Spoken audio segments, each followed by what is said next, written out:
You signed the papers, Madison. You walk away with exactly what you brought into this marriage. Which is nothing. Brandon Vale's laughter bounced off the walls of the law office, sharp and cruel. His arm was wrapped tight around Vivian Hart, his Instagram influencer girlfriend, whom her phone was aimed at the rain-soaked woman standing outside. He thought he'd won. He was certain the broken woman in the cheap Target jacket was about to disappear forever, crawling back to whatever small town she came from. But Brandon didn't notice the street going silent.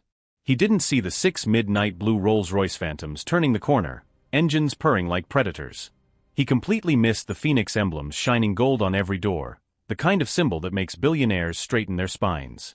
Brandon Vale was about to learn that quiet doesn't mean weak. It just means the storm hasn't hit yet. Now let me take you back to where this all began. But before we dive in, drop a comment and tell us where in the world you're watching from.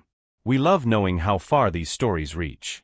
And listen, it's only people who support arrogant exes and injustice that won't hit that like and subscribe button. So if you're Team Madison, if stories about justice, revenge, and people who refuse to stay down matter to you, and you want these stories to reach others who need to hear them, then do yourself a favor and subscribe right now. Now let's get into it. Rain poured down heavily on the Seattle streets. Madison Cross stood outside the law office, completely soaked. Her jacket, some cheap thing she bought from Target for $19, was drenched.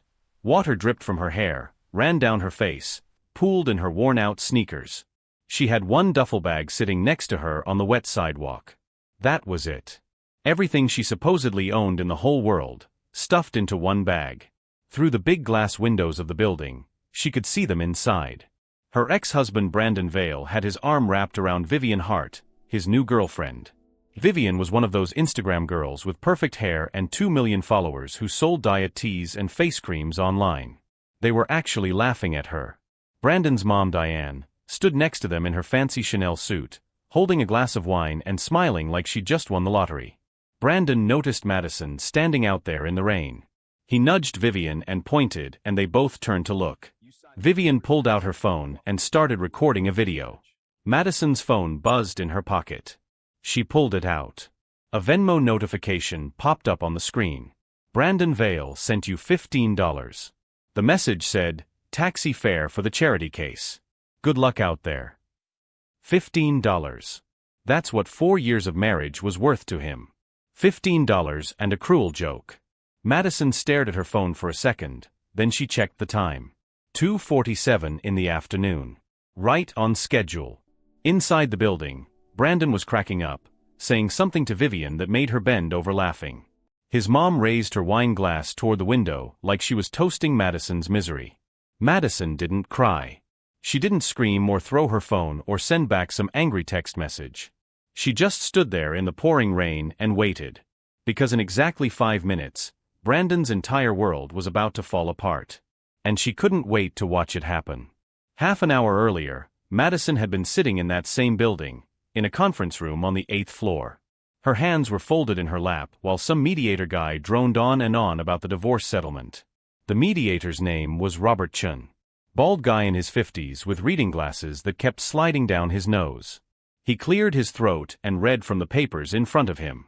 According to the terms both parties agreed to, Mrs. Vale will receive. It's Miss Cross, Madison said quietly. Robert looked up, confused. I'm sorry. My name is Madison Cross. I'm not keeping his last name. Brandon snorted from across the table. In a hurry to get rid of the only good thing you ever had, huh? Vivian sat on the edge of Brandon's chair like some kind of exotic pet as she giggled and tossed her blonde hair. She wore this tight white dress that spelt luxury. Robert cleared his throat again. He looked uncomfortable. Miss Cross, then. According to the terms, you'll receive $3,000 per month for 6 months. That's it. No house. No car. No savings. Nothing from the joint accounts. Everything stays with Mr. Vale because of the prenup you signed back in 2022. 6 months of payments. $18,000 total. That's what Brandon thought their marriage was worth. Diane Vale, Brandon's mom, took a sip of her wine and smiled this cold, mean smile.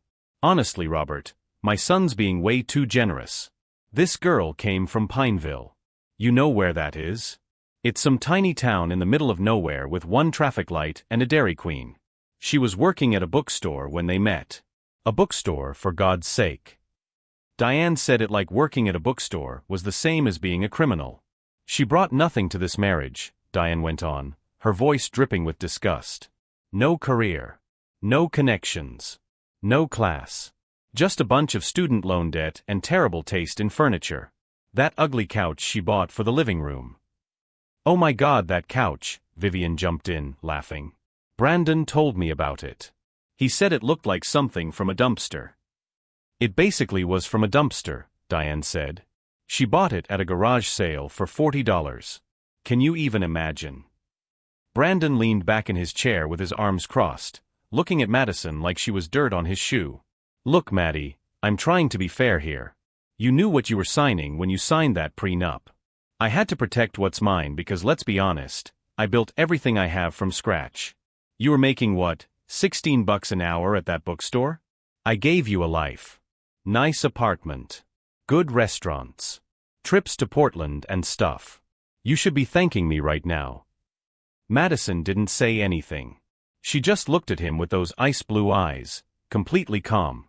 It drove Brandon crazy when she didn't react to his jabs. His jaw got tight. This $3,000 a month is more than enough for you. Get yourself a studio somewhere cheap. Maybe down in Renton or somewhere. Get a bus pass.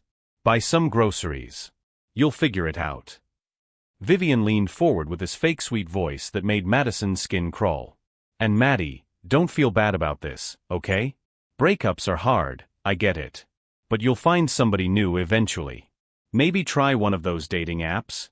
There are probably sites for people who make what you make. Robertson looked like he wanted to disappear into the floor. Madison reached for the pen on the table. Her hand didn't shake at all. She signed her name on every single page Robert pointed to. Clean signatures. Madison E. Cross. Not one tremor. Brandon watched her sign everything, and his face changed a little. He looked almost confused. You're really not gonna fight this? Not gonna ask for more money or the house or anything? I mean, I've got lawyers ready to destroy you in court if you try, but still. Most women would at least put up a fight. Madison put the pen down. I don't need to fight. Diane laughed. It was a sharp, cruel sound. Of course you don't need to fight. You can't afford to fight. You probably can't even afford a decent lawyer. Exactly, Brandon said. He pulled another document out of his briefcase and slid it across the table toward Madison. One more thing, Maddie. This is a non-disclosure agreement. An NDA. You don't talk to reporters. You don't post anything about me or my family on social media. You don't trash talk me to our friends. If you break this agreement, I'll sue you for $500,000. And we both know you don't have that kind of money. Madison looked at the NDA for a second. Then she picked up the pen and signed it. She didn't even read it. Brandon blinked. You're not even going to read it first? I'm sure you made it as tight as everything else, Madison said quietly.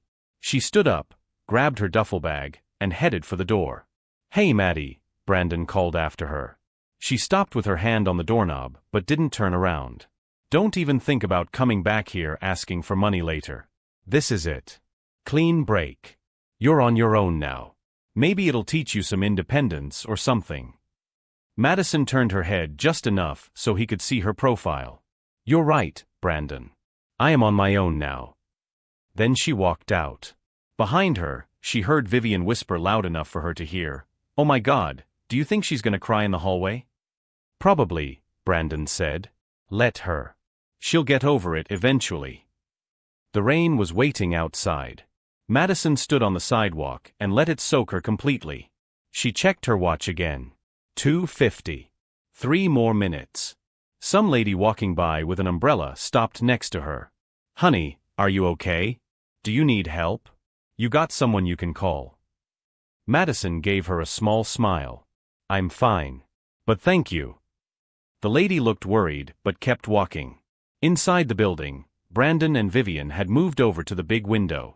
They were watching Madison, and had their phones out, recording her standing there in the rain. Diane stood behind them, still laughing. Vivian's voice came through the glass. This is perfect. I'm posting this. Ex-wife left in the rain after divorce. My followers are going to lose their minds. Brandon grinned.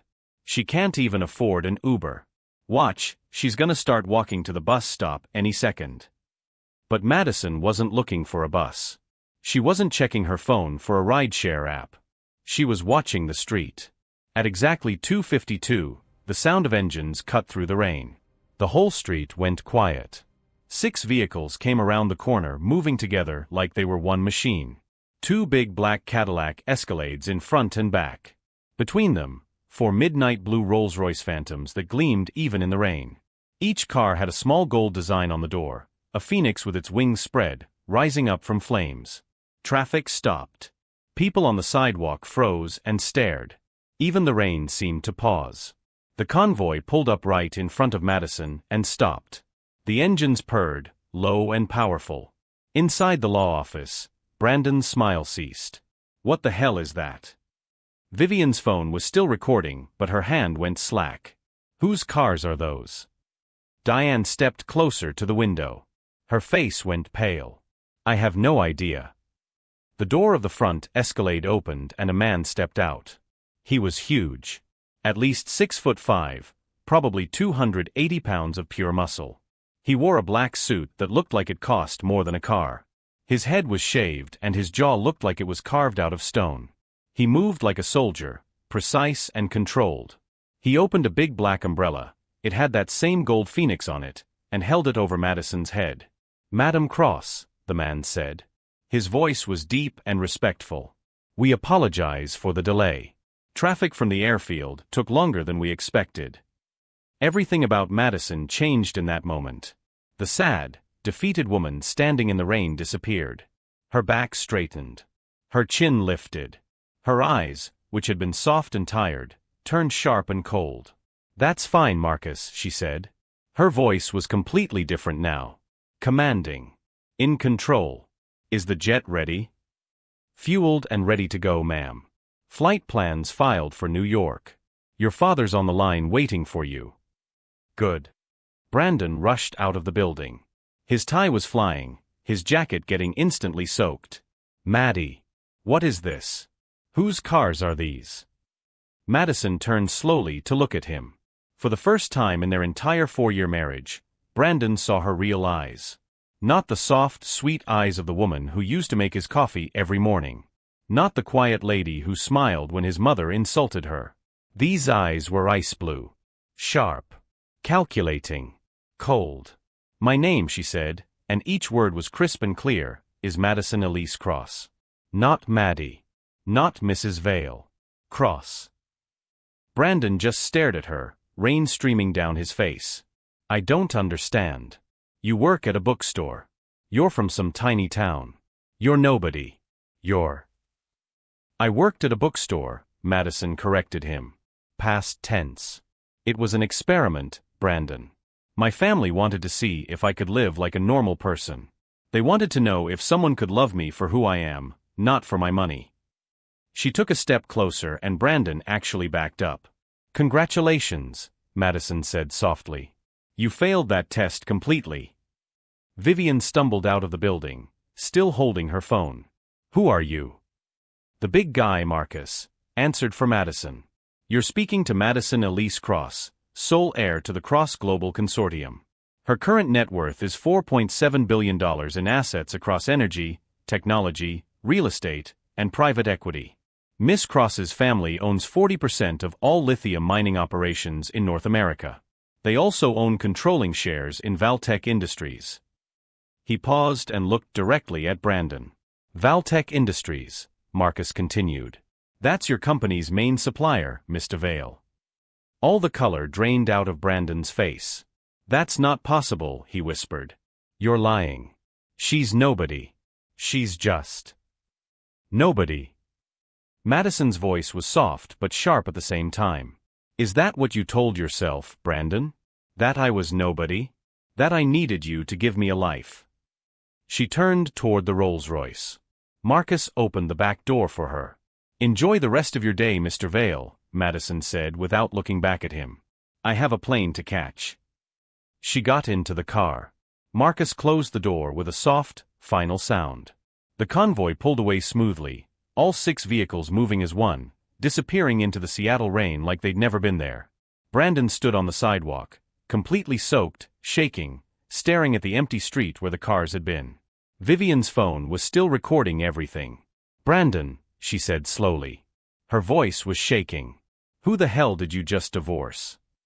Inside the Rolls-Royce, everything changed. No more cold rain. No more cheap clothes. No more pretending to be poor. The inside of the car was incredible. Soft leather seats the color of cream. Polished wood panels. Lights that glowed warm and golden.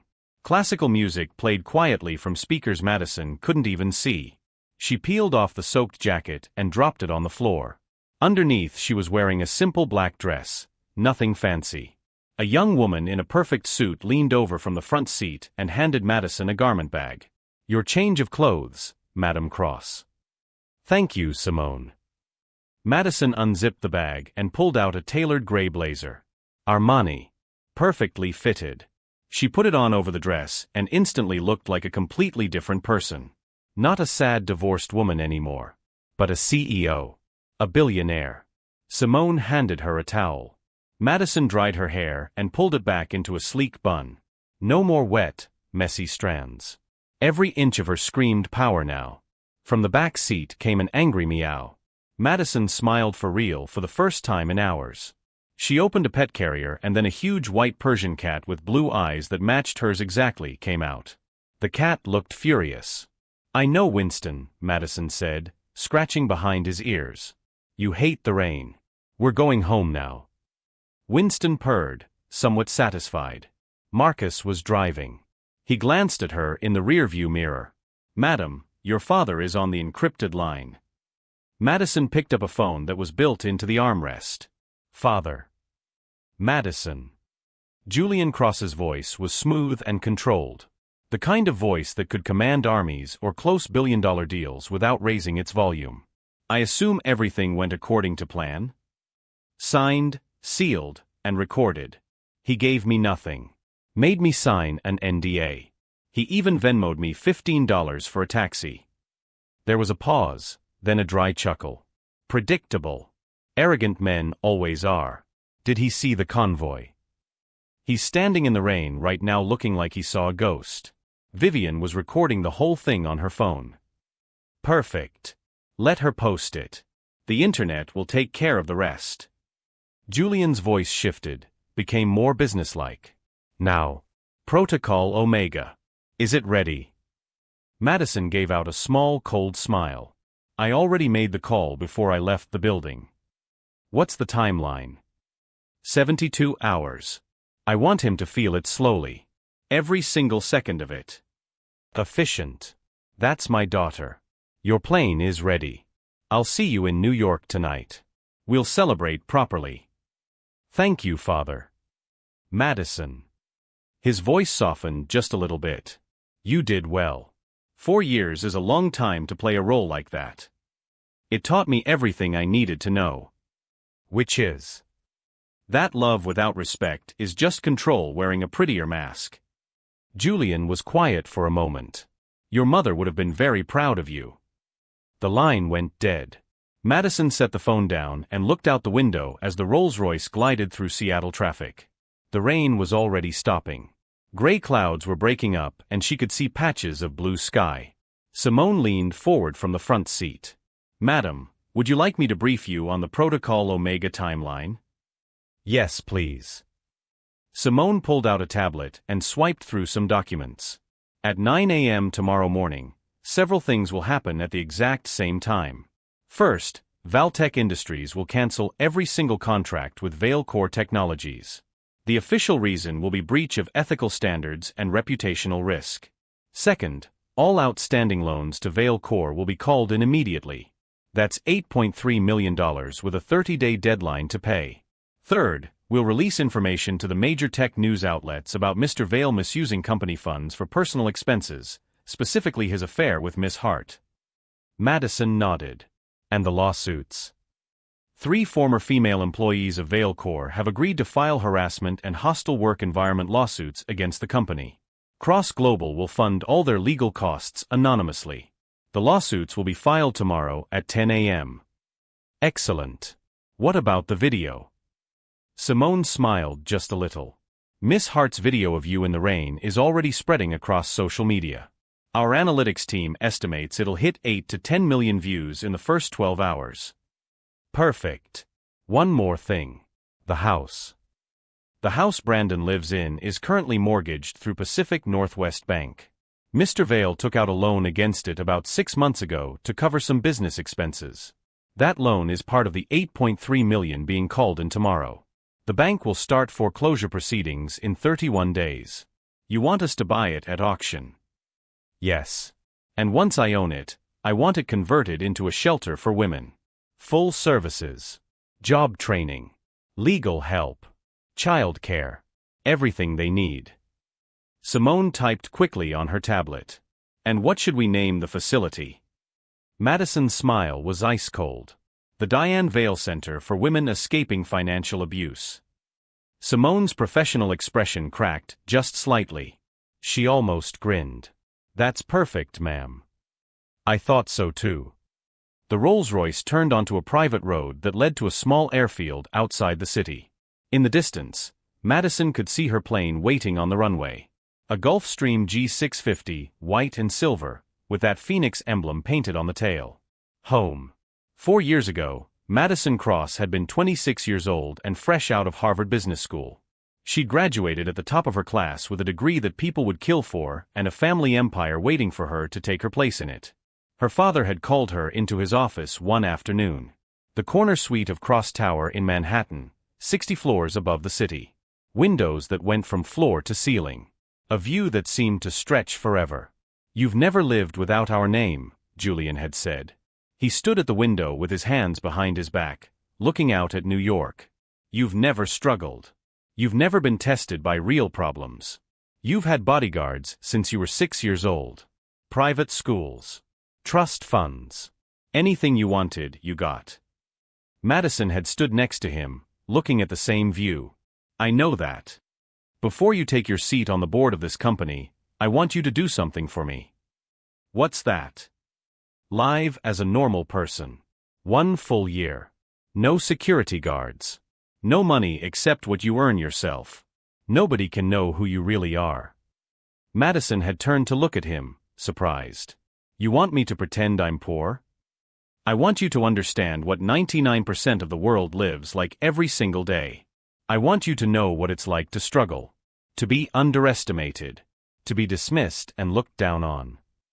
He'd looked at her then with those pale blue eyes that were identical to hers. If you can survive that experience, you'll have earned your place here. Really earned it. Madison had thought about it for maybe 10 seconds. Then she'd said yes. She moved to Seattle under the name Madison Cross. It was her real name, just without the weight of the family reputation attached to it.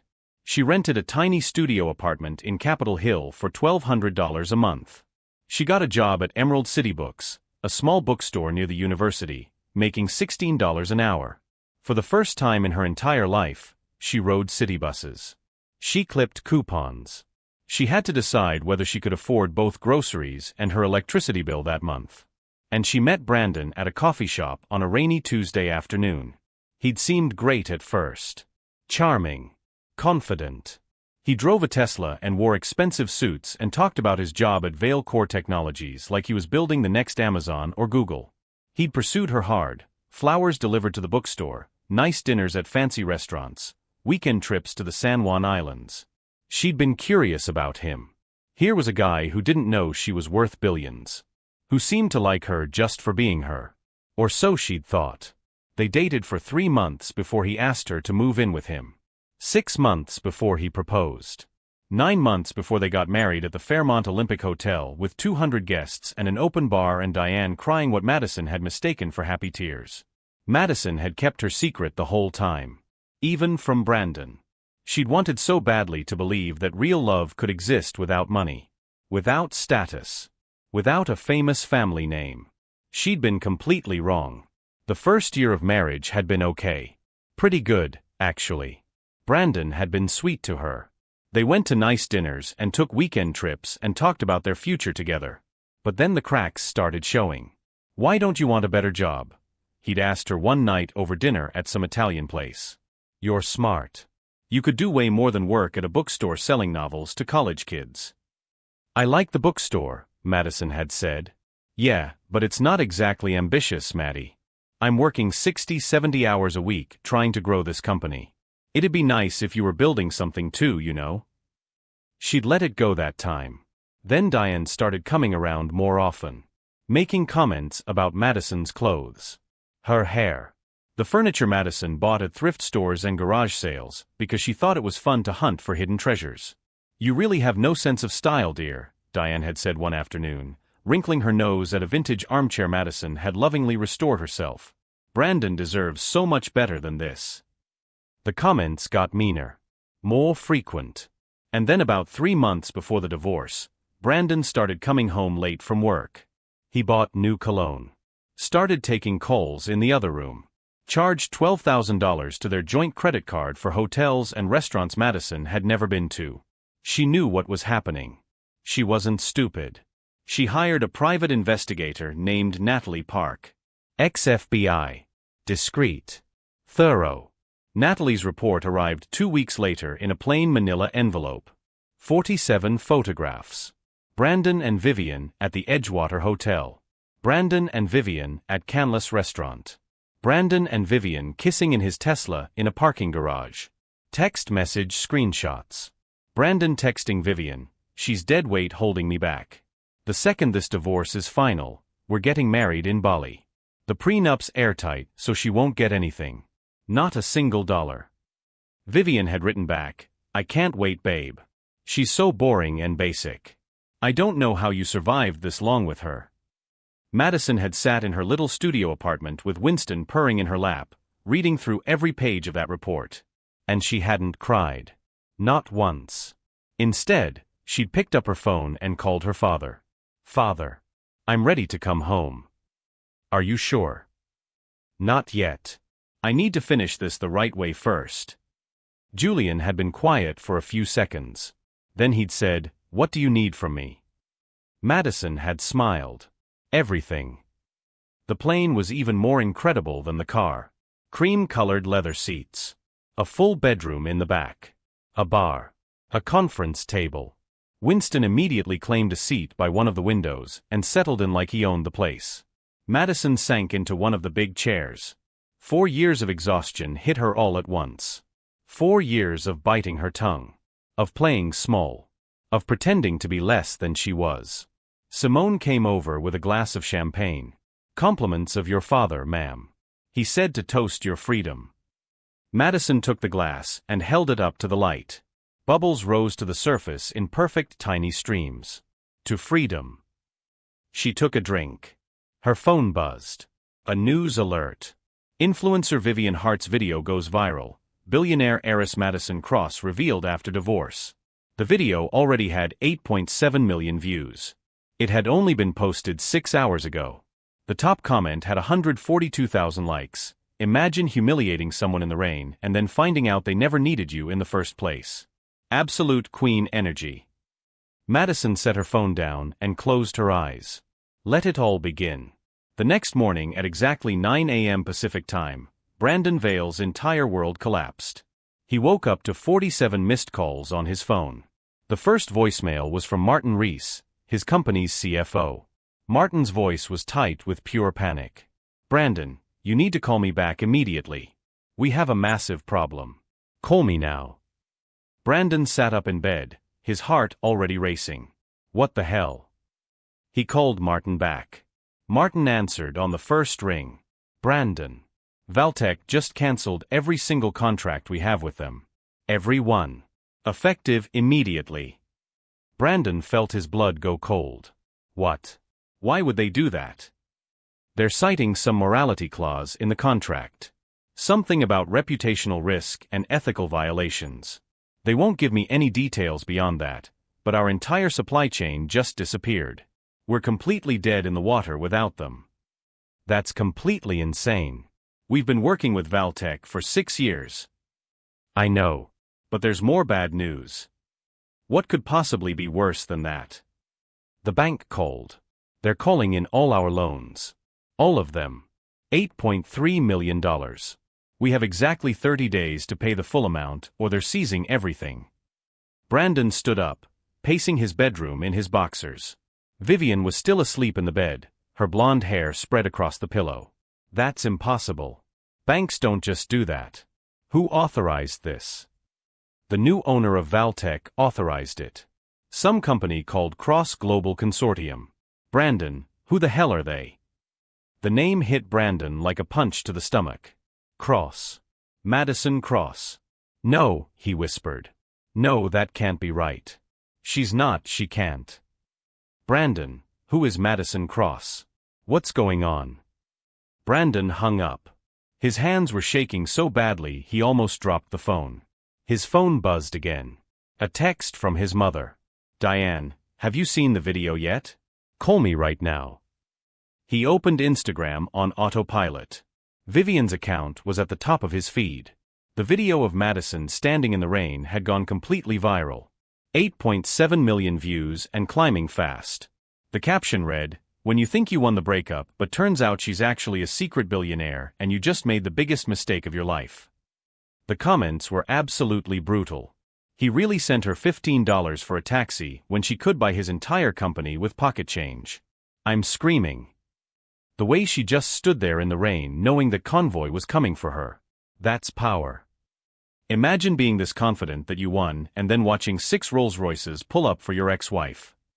Brandon scrolled down, his stomach churning. Then he saw the news articles. Vail Core Technologies CEO Brandon Vail accused of misusing company funds for extramarital affair. 3 former Vail Core employees file sexual harassment lawsuits. Madison Cross, the billionaire heiress who spent 4 years living in disguise.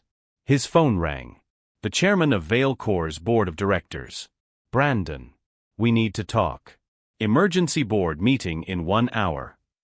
By noon, Brandon had been called into that emergency meeting. By 1 p.m., the board had asked him to resign.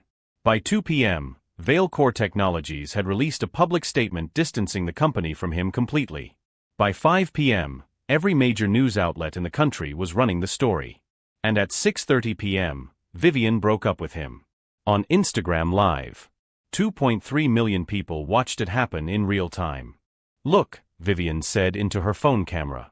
Her mascara was running down her face like she'd been crying, but Madison would have bet money it was fake.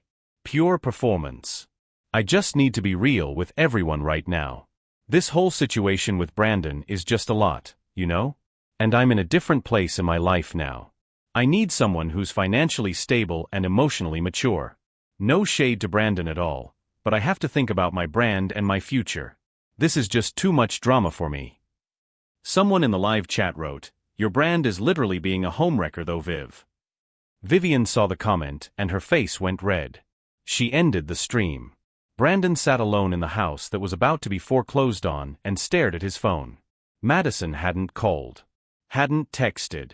Hadn't sent some gloating message or rubbed his face in it. She'd simply erased him from her life like he'd never existed.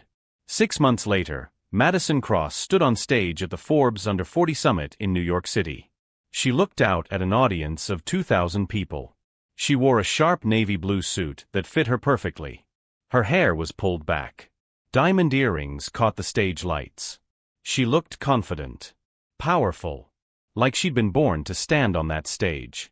People ask me all the time, she said, her voice clear and strong, why I spent 4 years pretending to be someone I wasn't. Why I worked for minimum wage when I had billions in the bank. Why I let myself be treated so badly. Why I made myself small. She paused and let the silence stretch. The answer's actually pretty simple. I wanted to know if love could exist without money attached to it. If someone could see me for who I really am instead of what I have. If I could be valued as a person instead of as a walking bank account. The room was completely silent. You could have heard a pin drop. What I learned is that yes, that kind of love does exist. Real love. The kind that values you. That respects you. That builds you up instead of tearing you down. She smiled, but it was a sad smile. But that love didn't exist in my marriage. What existed there was control. Contempt. A transaction where I was supposed to be grateful for scraps. Her voice got stronger. So I left. And when I left, I took nothing with me. Not because I couldn't fight for more. Not because I was weak or scared. But because I didn't need more.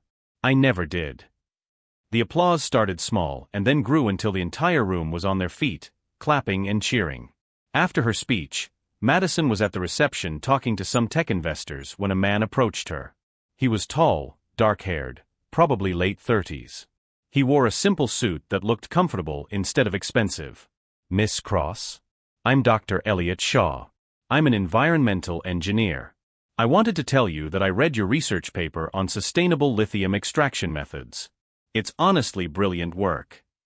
Madison turned to him, genuinely surprised. "You read my research?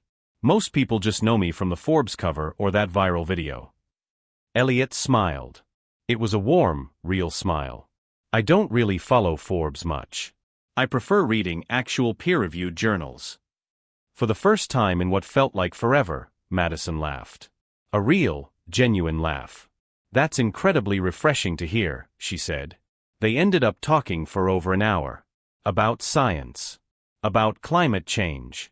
About the future of clean energy and sustainable technology. Not once did Elliot mention her money or her family name or ask her for anything. He just talked to her like she was a person. A smart person whose ideas mattered. It was the best conversation she'd had in years. 1 year after her divorce, Cross Innovations held a huge gala at the Fairmont Olympic Hotel in Seattle. The same exact hotel where Madison and Brandon had gotten married 4 years earlier. The event was spectacular. 1,000 guests filled the ballroom. A 20-piece orchestra played. Madison stood at the podium and announced a $500 million clean energy initiative that was going to revolutionize the entire industry. She looked absolutely incredible. Midnight blue gown that fit her like it was painted on. Hair swept up. Real diamonds at her throat and wrists. And standing next to her, looking proud and happy, was Dr. Elliot Shaw. They'd been dating for 8 months. Taking it slow. Building something real. And working one of the catering tables at the back of the ballroom, wearing a cheap white shirt and black vest, was Brandon Vale. After his company went bankrupt and the lawsuits destroyed his reputation and he got blacklisted from every tech company in the country, he'd taken whatever work he could find. Tonight, that work was passing out shrimp cocktails to rich people at a fancy party. He saw Madison from across the massive room. She was glowing. Radiant. Surrounded by people who clearly respected her and admired her and actually wanted to be near her. She looked happy. Genuinely, truly happy. Brandon started walking toward her before he could stop himself. Security intercepted him before he got halfway there. Marcus, that same huge bodyguard from the rainy day a year ago, stepped directly into his path. "Sir, this is a private event for invited guests only." "I know her," Brandon said. His voice came out desperate and shaky. "Madison. We used to be married. I just want to talk to her for 1 minute. Please." Marcus touched his earpiece. "Madam Cross, there's a situation that requires your attention." Madison excused herself from a conversation with the governor of Washington and walked over. Elliot came with her, his hand resting protectively on the small of her back. She looked at Brandon. He looked like a ghost of the man he used to be. Thinner. Older. Exhausted. "Brandon," she said. Her voice was calm and even. "I didn't know you'd be working tonight." "Madison, please." His voice cracked. "I made a mistake. The biggest mistake of my life. I was so stupid. I didn't know who you really were. If I had just known." "If you had known I was rich," Madison interrupted him, "you would have treated me better." "That's exactly the problem, Brandon. You only valued me for what I could give you. The woman you married, the one who worked at that bookstore and rode the bus and shopped at garage sales, she was real. She was me. And you treated her like garbage." Brandon's eyes filled with tears. "I know. I'm so sorry. I'm so sorry." "I know you are. But being sorry doesn't change what happened." Madison reached into her clutch and pulled out an envelope. Inside this is a check for $15,000. That's exactly 1,000 times the $15 you sent me for a taxi that day. Consider it severance pay for the 4 years of my life I gave you and will never get back." She held the envelope out to him. "Use it wisely. Use it to start over. Or don't. Honestly, Brandon, I don't care anymore what you do with it." She turned and walked away. Elliot's hand stayed on her back, steady and supportive. Brandon stood there holding the envelope in his shaking hands and watched her disappear back into the crowd of important, successful, happy people. He opened the envelope with trembling fingers. The check was real. $15,000. Made out to him. Signed in her neat handwriting. He fell to his knees right there in the ballroom and started crying. 2 years after the divorce, Madison married Dr. Elliot Shaw in a small, private ceremony in the Scottish Highlands. 40 guests. No media. No reporters. No cameras except for one photographer they trusted. Just the people who truly loved them and wanted to celebrate their happiness. Winston, now old and even grumpier than before, was the ring bearer. He tolerated it with dignity. 3 months after the wedding, Cross Innovations went public. The stock opened at $87 per share. Within 6 months, Madison became one of the youngest self-made female billionaires in the entire world. The Diane Vale Center for Women Escaping Financial Abuse had helped over 1,200 women leave dangerous situations. They provided housing, job training, therapy, legal help, and childcare. Everything those women needed to start new lives. Diane Vale herself had tried to sue to force them to change the name. Her lawsuit was dismissed. The judge said the name was perfectly legal and actually quite fitting. Brandon still lived in Seattle. He worked as a mid-level marketing manager at a small consulting firm. Made about $60,000 a year. Lived alone in a modest one-bedroom apartment in Ballard. Drove a used Honda. Sometimes when he drove through the city, he'd see Madison's face on billboards. Cross Innovations advertisements. Her company's logo, that phoenix rising from the flames, was everywhere now. He didn't feel angry when he saw those billboards anymore. Just regret. Deep, permanent regret for the biggest mistake he'd ever made. A few years later, some young journalist interviewed Madison for a podcast about successful women in business. "Do you regret those 4 years you spent living in disguise?" the journalist asked. Madison thought about the question carefully. She was sitting in her office high above Manhattan. Winston was asleep on the windowsill, a beam of sunlight warming his white fur.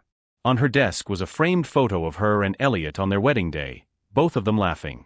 "No," she said finally. "I don't regret it at all. Those 4 years taught me the most important lesson I've ever learned in my life." "What's that?" "That my worth isn't determined by how other people see me or treat me. It's determined by how I see myself." Brandon didn't lose me when I walked out that door. He lost me the moment he stopped seeing me as a real person with feelings and value. And when I left that office with nothing but a duffel bag and my cat, I wasn't poor. I was free. She smiled, and it was genuine and warm. And freedom is the most valuable thing anyone can own. You can't buy it. You can't fake it. You either have it or you don't. The podcast episode went completely viral. 10 million downloads in the first week alone. The top comment on every platform where it was shared: she didn't need revenge. She just needed to be herself. That's real power. Madison never read the comments. Never responded to the think pieces people wrote about her. Never engaged with the endless speculation and hot takes about her life. She was too busy building the future she wanted. Because that's what she'd learned through all of this. You don't win by destroying the people who hurt you. You win by becoming so successful, so fulfilled, so genuinely happy that those people become completely irrelevant to your life. And as Madison sat in her office looking out over New York City, her company thriving, her marriage strong and full of real love, her life overflowing with purpose and meaning, she realized something important. She'd won. Not because Brandon had lost everything, but because she'd finally, truly found herself. And that was worth more than all the billions in the world could ever buy. If Madison's story hit you right in the heart, if her journey from underestimated to unstoppable inspired something in you, I need you to hit that subscribe button right now. Drop a comment and tell me what you thought. Would you have had the patience to wait that long for justice? Could you have kept that secret for 4 whole years? And smash that like button if you believe that knowing your own worth is the ultimate power move anyone can make. Because stories like Madison's remind us that the best revenge isn't destroying someone. It's living so well that your past becomes meaningless. See you in the next story.